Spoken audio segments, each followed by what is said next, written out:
అనంతపురం జిల్లా తాడిపత్రి మండలంలో శనివారం రాత్రి భారీ వర్షం కురిసింది.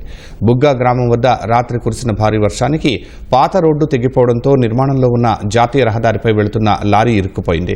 ఫలితంగా తాడిపత్రి నుంచి నంద్యాల జమ్మలమడుగు వెళ్లే వాహనాలు సుమారు 3 కిలోమీటర్ల మేర నిలిచిపోయాయి. ప్రయాణికులు కిలోమీటర్ మేర నడుచుకుంటూ వెళ్లిపోయారు. మరోవైపు ఆలూరు కోనకు వెళ్లే రహదారిపై ఆవుల తిప్పాయపల్లి సమీపంలో వంక ఉధృతంగా ప్రవహిస్తోంది. ఆ రోడ్డుపై ఓ జీపు డ్రైవర్ వంక నుంచి వెళ్లడానికి ప్రయత్నించగా వాహనం వంకలో కొట్టుకుపోయింది. జీపు డ్రైవర్ కిందకు దూకి ప్రాణాలు దక్కించుకున్నారు. గ్రామస్తుల సాయంతో కొట్టుకుపోయిన వాహనాన్ని బయటకు తీశారు. ఆలూరులో పార్కింగ్ చేసిన వాహనాలు బురదలో కూరుకుపోయాయి. అటు రాత్రి కురిసిన భారీ వర్షానికి వంకలు పొంగి ప్రవహిస్తుండటంపై రైతులు హర్షం వ్యక్తం చేస్తున్నారు. ఇలాగే వానలు కొనసాగితే భూగర్భ జలాలు పెరిగి సాగుకు కలిసొస్తుందని చెబుతున్నారు. వ్యవసాయం చేసేవాళ్ళము. ఈసారి వానం లేక దురదృష్టాము. ఇప్పుడు వచ్చినాయి, ఇంకా రావాల వర్షాలు. ఈ వానంతో కాదు, చాలా పడితేనే బాగుండేది రైతాంగం. ఇంకా వర్షాలు దండిగా పడితే ఇంకా మంచిగా బాగా రైతుకు బాగుంటాయి. బోర్లు దండిగా 2 ఏళ్ళ సంవత్సరంగా నీళ్లు ఉంటాయి బోర్లలో.